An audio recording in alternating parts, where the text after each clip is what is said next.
They found him at dawn, kneeling in the shallow water where the river bends toward silence. His hands were stained with something that glimmered faintly in the early light. Not blood, but something older. Something the world had forgotten how to name. In his arms, she lay dying. Her skin pale as moonlight on still water. Her breath shallow and broken. And with the last of her strength, she whispered a plea that would change his life forever. "Raise my child," she said. "But promise me one thing." He never told anyone what that promise was. But 7 days later, everything in his village began to change. And by then, it was already too late to turn back. My name is not important.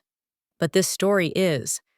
It happened in a place where rivers are not just water, but memory. Where the line between what we see and what we feel is thin enough to cross without knowing. This is not a tale for those who need proof. It is for those who understand that some truths live in the spaces we cannot measure. In the heartbeat between fear and faith, in the moment when kindness becomes destiny, there are questions that haunt this story. Questions that ripple outward like stones dropped into deep water. Why did the mermaid choose him? A man who had nothing but his nets and his grief. Why was she dying when her kind are said to live for centuries beneath the waves? What child was she protecting? And what was the one condition she demanded in exchange for her trust? But the deepest question of all is this. Was it chance that brought them together? Or had the river been watching him all along, waiting for the moment when his soul would be ready to carry a weight too heavy for most men to bear? Before we go further into the story, I want to hear from you. Tell me in the comments where you're watching from. Which river, lake, or ocean is closest to you right now? And if you're new here, click that subscribe button so you never miss any of our upcoming stories, because what happens next is something you won't want to forget.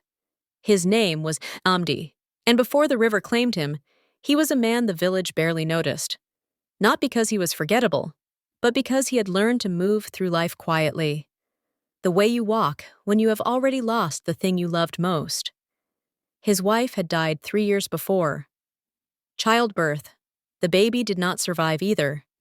After that, Namdi became a shadow of himself. He fished alone. Ate alone. Slept alone in a hut that still smelled faintly of her soap and the herbs she used to burn to keep mosquitoes away. The villagers pitied him, but pity is a shallow thing. It does not feed you. It does not hold you when the nights stretch too long. The village sat beside a river the elders called Miri Ingpuru, the river of whispers. It was wide and dark and older than anyone could remember. The kind of river that does not rush. It moves slowly, deliberately, as if it knows something you do not. Fishermen worked its waters carefully. They spoke to it before casting their nets. They poured palm wine into its current on full moons. They did not take more than they needed. Because the river, they said, was not just water. It was alive. And it remembered. There were stories, of course. Stories the elders told in low voices when the fire burned down to embers. About women with silver hair who rose from the depths during storms. About children who went missing near the banks and were found days later speaking in languages no one recognized. About fishermen who angered the river and were never seen again. But those were old stories. The kind people half believed and half dismissed. Until the night Namdi had the dream. It came to him on the 7th night of the dry season.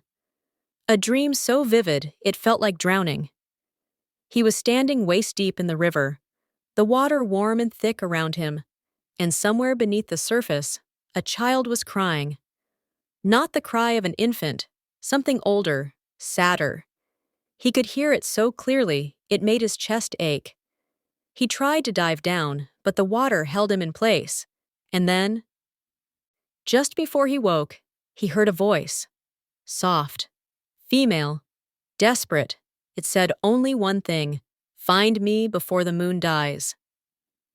He woke gasping, his heart pounding so hard he thought he might be sick. The room was dark. The air was still. But he could still hear the crying. faint now, like an echo. He sat up, wiped the sweat from his face, and told himself it was only a dream. But deep down, in a place he did not want to examine too closely, he knew better. The river had spoken, and the river did not lie. 3 nights later, the fish began behaving strangely. Namdi noticed it first.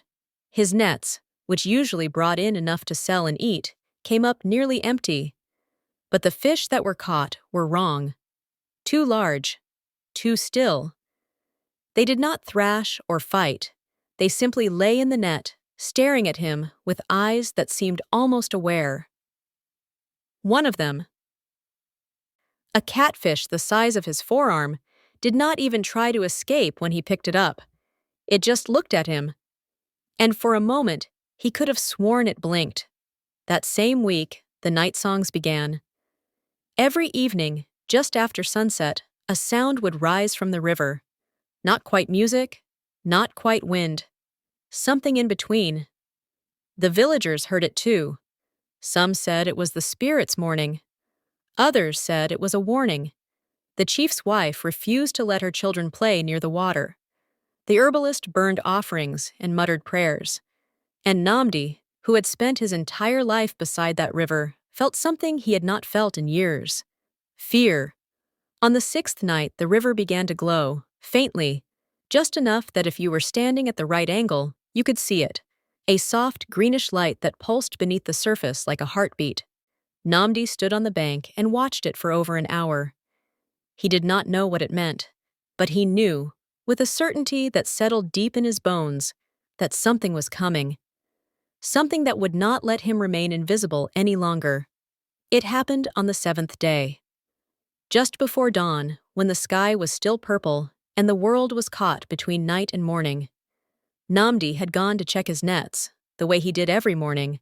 The air was cool. The river was calm. And then he saw it. Something tangled in the ropes near the far edge of his net.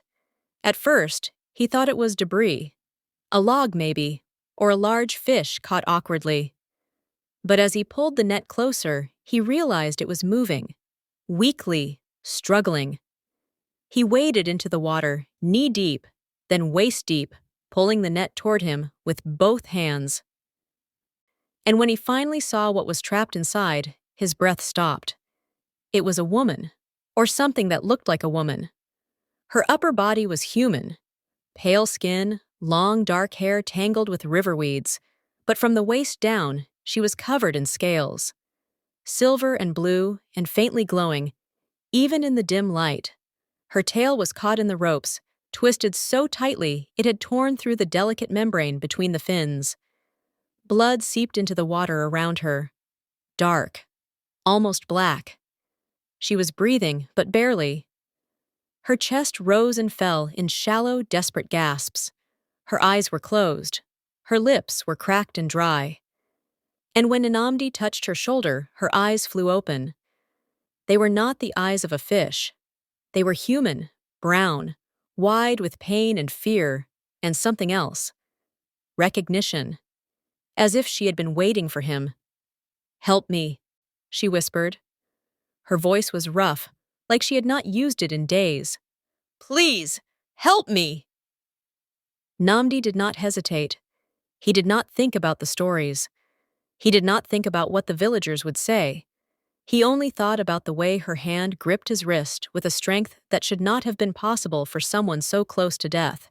He cut the ropes with his knife, carefully, slowly, trying not to hurt her more than she already was.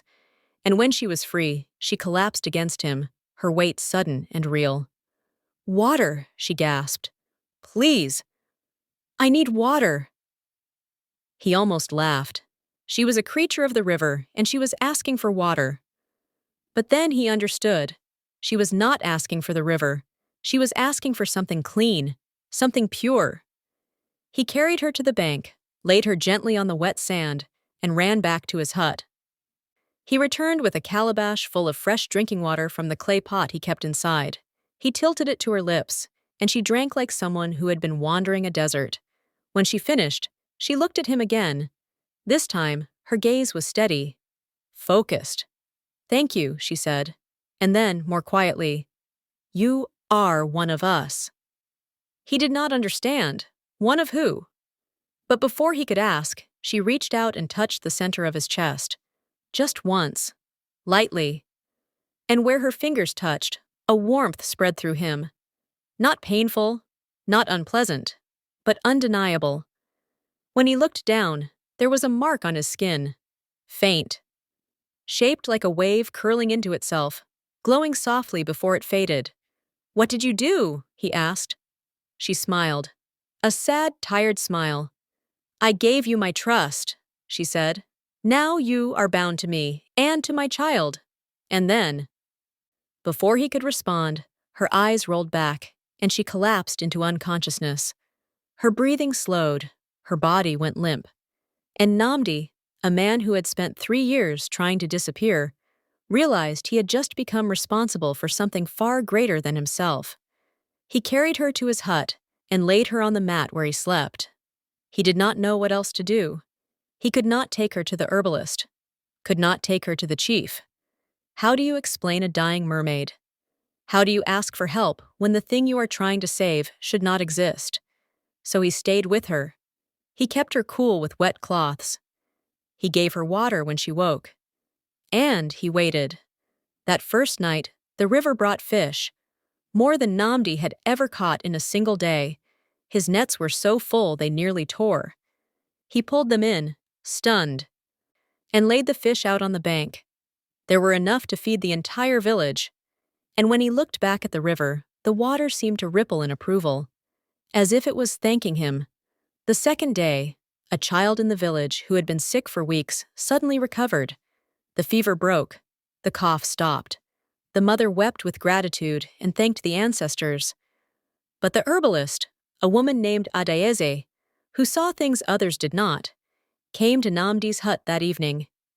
She stood at the door and looked at him for a long time. "You have been marked," she said quietly. "The river has chosen you. Be careful, Namdi. Kindness to the spirits is a gift, but it is also a burden." By the third day, people were talking. Some said Namdi had been blessed, that the river was rewarding him for years of humble service. Others were not so sure. They remembered the old warnings, the stories of men who were drawn into the water world and never came back. The chief's advisor, a man named Obi, who trusted nothing he could not see, began watching Namdi's hut from a distance, waiting for proof, waiting for something to go wrong. On the fourth night, she woke fully. Her name was Zara. She told him this in a voice that sounded like water over stones, smooth, clear, but heavy with sorrow. She was stronger now, but still weak. She could sit up, but she could not stand. Her tail had begun to heal, but the scales were duller than before, fading like a fire slowly going out. "I am dying," she said. "Not from the wounds, from something deeper." Namdi did not ask her to explain. He could see it in her eyes, the heaviness, the acceptance. "Why did you come here?" he asked. She looked at him for a long time before answering. "Because the river told me you were safe," she said. "Because I needed someone who would not be afraid, someone who would understand, and because my child needs a father." That was when he saw it. The faint swell of her belly beneath the water-damaged cloth she had wrapped around herself. She was pregnant. Not far along, but enough that it was visible. Enough that it mattered. He felt his throat tighten. "I don't understand," he said. "Why me?" She reached out and took his hand. Her fingers were cold but steady. "Because you were chosen long before you were born," she said. "Your mother was saved by one of us, many years ago. And a debt was made. Now it is time to repay it." He remembered then. A story his mother had told him once. Yes. When he was very young. About the day she almost drowned. About how something had pulled her to shore. Something with hands that felt human but were not. She never spoke of it again. But she always left offerings by the river. Always whispered prayers before he went fishing. And now he understood why. "What do you want from me?" he asked. Zara's grip tightened. Raise my child, she said. Protect them, love them, and when the time comes, let them choose their own path. That is all I ask. He wanted to say no, wanted to tell her it was impossible. But when he looked into her eyes, he saw something he had not seen in 3 years. Purpose, a reason to wake up, a reason to matter. And so, without fully understanding what he was agreeing to, he nodded. I will, he said. She smiled. A real smile this time, warm and grateful. But then her expression darkened. There is one condition, she said. Her voice dropped to a whisper. You must never tell my child where they came from. Not until they ask, not until they are ready. Because if they know too soon, the river will come for them, and they will be lost. Namdi felt a chill run through him. What do you mean, lost? She did not answer. She only closed her eyes and turned her face toward the window, where the sound of the river drifted in on the night air. The 5th day brought rain, a sudden heavy downpour that lasted for hours. The river rose.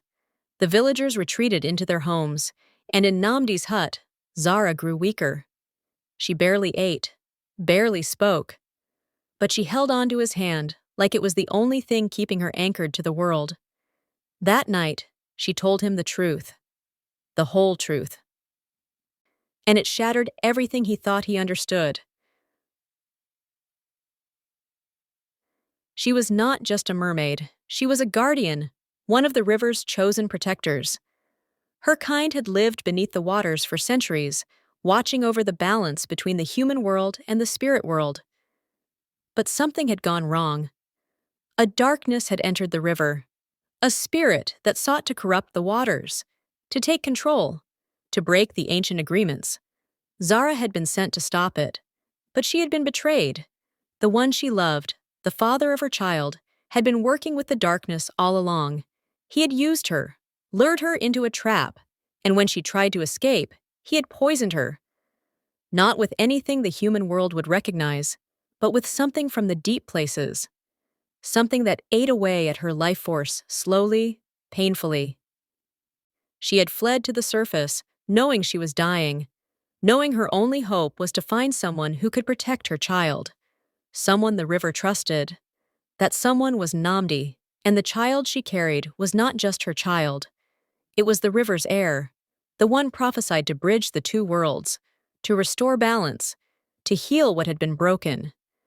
If the child died, the river would fall into chaos, the darkness would spread, and the village, the land, everything connected to the water would wither and die. Namdi sat in silence for a long time after she finished speaking. The weight of it pressed down on him like stones. He was not a hero, he was not strong or wise or brave, he was just a man who had learned to survive grief. And now he was being asked to carry the future of two worlds on his shoulders. Why me? He asked again. This time his voice cracked. Zara looked at him with eyes full of knowing. Because you understand loss, she said, and only those who have lost everything can truly protect something precious. On the 6th day, the river grew still, unnaturally still. The fisherman noticed. The children noticed. Even the birds seemed to sense it. The air felt heavy, expectant, and in Namdi's hut, Zara's breathing became labored. She was fading faster now. He could see it in the way her skin had lost its glow, in the way her fingers trembled when she tried to lift them. She knew, and he knew, time was running out. That night, she asked him to take her back to the river, just to the edge. She wanted to feel the water one last time. He carried her in his arms, wrapped in a cloth, and waded into the shallows. The moment her body touched the water, she sighed. A deep, relieved sound, as if she had been holding her breath for days. Thank you, she whispered, for everything. He wanted to tell her she did not have to thank him, that he was the one who should be grateful, but the words caught in his throat. She reached up and placed her hand over his heart. The mark she had given him days before flared to life, glowing brightly in the dark. This is my gift to you, she said. Protection, The river will know you, the spirits will not harm you, and when my child is born, they will carry this same mark, so they will always know they are loved." Namdi felt tears sting his eyes. He had not cried since his wife died, but now, holding this dying woman who trusted him with everything, he could not stop them. "What if I fail?" he asked. "What if I'm not enough?" Zara smiled. "You already are," she said. "You were enough the moment you chose to help me. That is all the river ever asks. A willing heart." And then, as if the words had taken the last of her strength, she closed her eyes. Her breathing slowed, and beneath the surface of the water, something began to glow. Soft, blue, pulsing like a heartbeat. Namdi watched in stunned silence as the light grew brighter. It rose from the depths and surrounded them both, warm and humming with life. And then, in a moment that felt like the world holding its breath, Zara's body began to fade. Not vanish, not disappear, but dissolve, like mist in the morning sun. Her form became light. Her light became water. And the water became part of the river, but in his arms, something remained. Small, warm, breathing. He looked down and saw a baby, tiny, perfect, skin glowing faintly with the same blue light, eyes closed, chest rising and falling in soft, steady rhythm. The child was alive, and as if the river itself was celebrating, the rain stopped, the clouds parted, and the first rays of dawn broke over the water, turning it gold. Namdi stood there, holding the child, as the river lapped gently at his knees. He did not know what to say, did not know what to think, but he knew, with a certainty that reached deeper than fear or doubt, that his life had just changed forever, and that he would do everything in his power to keep the promise he had made. The villagers found him there an hour later, standing in the river, holding a baby no one had seen before. The questions came fast. Where did the child come from? Whose baby is it? What happened to you? But Namdi did not answer. He simply walked back to his hut, wrapped the child in soft cloth, and began the slow, sacred work of becoming a father. The days that followed were strange. The child, whom he named Adana, meaning her father's daughter, grew quickly, too quickly. By the end of the first week, she was already opening her eyes. By the second week, she was smiling. By the third, she was reaching for him. It was not natural, but it was not wrong. It was simply the way of the river. Strange things continued to happen. The river provided. Fish came easily. Crops near Namdi's land grew taller and greener than anywhere else. Rain fell when it was needed. Drought avoided them.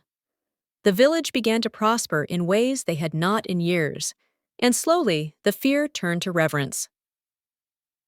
People began to say that Namdi had been blessed by the river, that he was a chosen one, that the child he carried was sacred.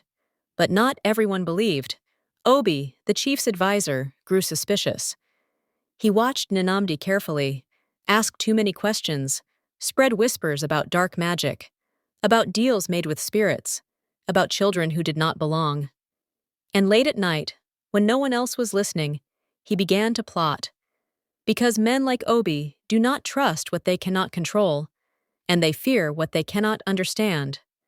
On the 30th day, Adana spoke her first word. Not mama, not dada, but river. She said it clearly, her small voice carrying more weight than it should. Namdi froze. He looked down at her, this child who had come from the water, and felt a strange mix of pride and fear. Because he knew even then that she was not fully his, that part of her would always belong to the river, and that one day she would have to choose which world she belonged to. That night he dreamed of Zara again. She was standing at the edge of the water, glowing softly in the moonlight. She did not speak, but she smiled. And in that smile, he found peace, because he knew she was watching, knew she trusted him, and knew that whatever challenges lay ahead, he would not face them alone. But peace, as Namdi was learning, is a fragile thing. And in a world where rivers remember and spirits watch, every choice carries weight. Every kindness has a cost, and every promise, once made, must be kept, even if it means losing everything. The revelation came on the 40th night. Adayeze, the herbalist, arrived at his door just after sunset. She did not knock. She simply walked in, her eyes sharp and knowing. "We need to talk," she said, and Namdi, who had been expecting this moment, nodded and let her in. She sat across from him, the firelight casting shadows across her face. "The child is not human," she said. "Not entirely." Namdi did not deny it. "I know." Adayeze leaned forward. "Do you understand what that means? The river has given you a gift, but gifts from the spirits always come with conditions. There will be a price, Nanamdi, and when the time comes, you will have to pay it." He had known this, deep down, but hearing it spoken aloud made it real in a way it had not been before. "What kind of price?" he asked. Adayeze shook her head. "I do not know. But I can feel it. Something is coming, something the river set in motion the moment you saved that woman.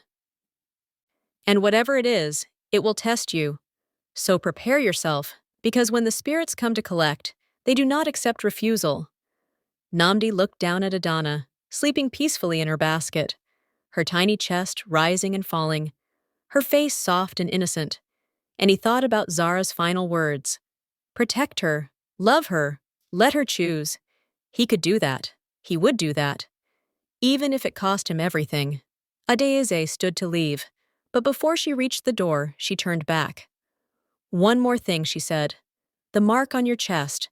It is not just protection, it is a bond. You are tied to the river now, and the river is tied to you. If the child is ever in danger, you will feel it.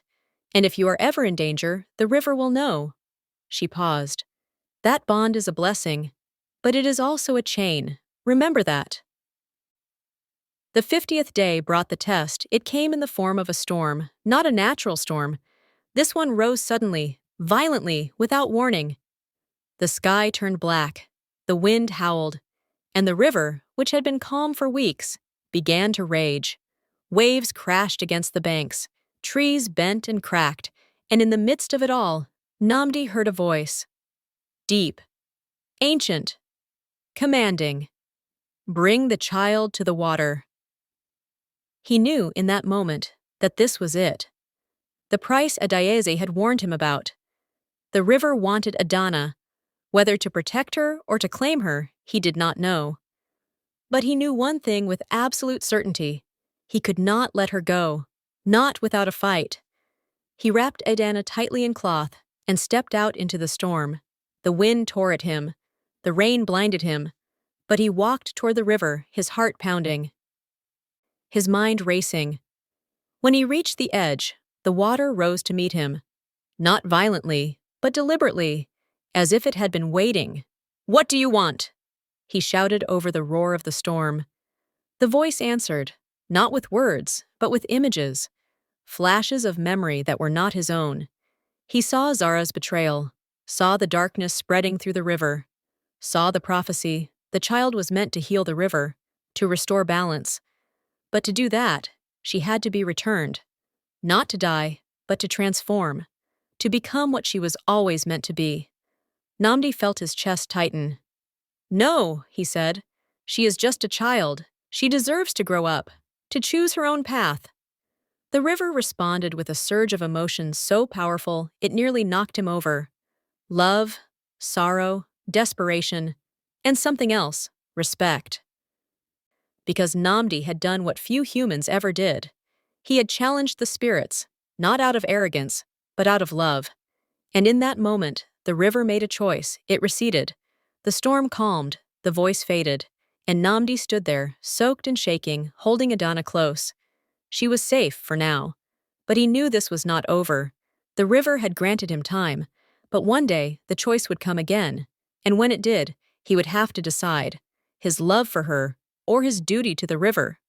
Years passed. Adana grew into a beautiful, curious child. She loved the water, spent hours by the river, watching the current, talking to the fish.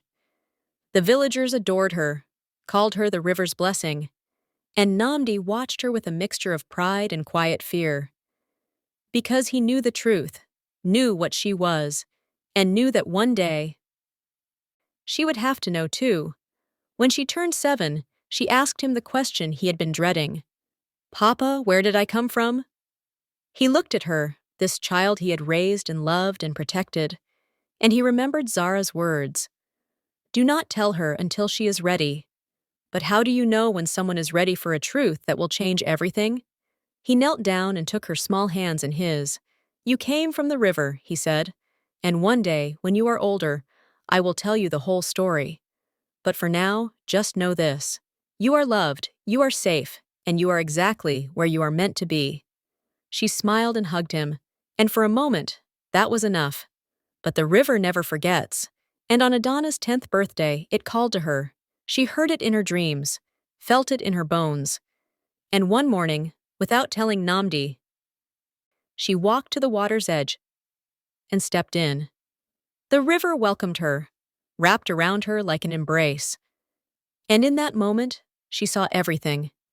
Her mother's sacrifice, her father's love, the prophecy, the choice she would one day have to make. She came back to Namdi that evening, her eyes filled with tears. "I know," she said. "I know who I am." He held her tightly and wept, because he knew this was the beginning of the end, the moment Zara had tried to protect her from. But Adana, wise beyond her years, pulled back and looked at him. "I am not afraid," she said, "because you taught me that love is stronger than destiny, and I choose love." The river accepted her choice, because love, true love, is the only thing the spirits have ever truly respected. And so Adana lived. She grew.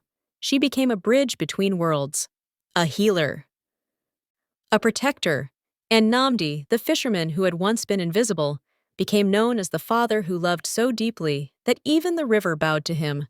The village prospered for generations. The river remained calm. And every year, on the anniversary of the day Namdi saved Zara, the people gathered at the water's edge and poured offerings, not out of fear, but out of gratitude, because they had learned what Namdi always knew, that kindness to the spirits is kindness to ourselves, that every promise kept by humans is repaid tenfold by the river, and that love, in all its forms, is the most powerful magic of all. If this story touched your heart, I want to know, would you raise a mermaid's child if it meant changing your destiny? Would you risk everything for a promise made to a stranger? Comment below. Share this story with someone who still believes in the magic of kindness. And subscribe, because there are more stories like this waiting to be told. Stories of love, of sacrifice, of the moments when ordinary people become extraordinary. Thank you for listening. And remember, the river is always watching.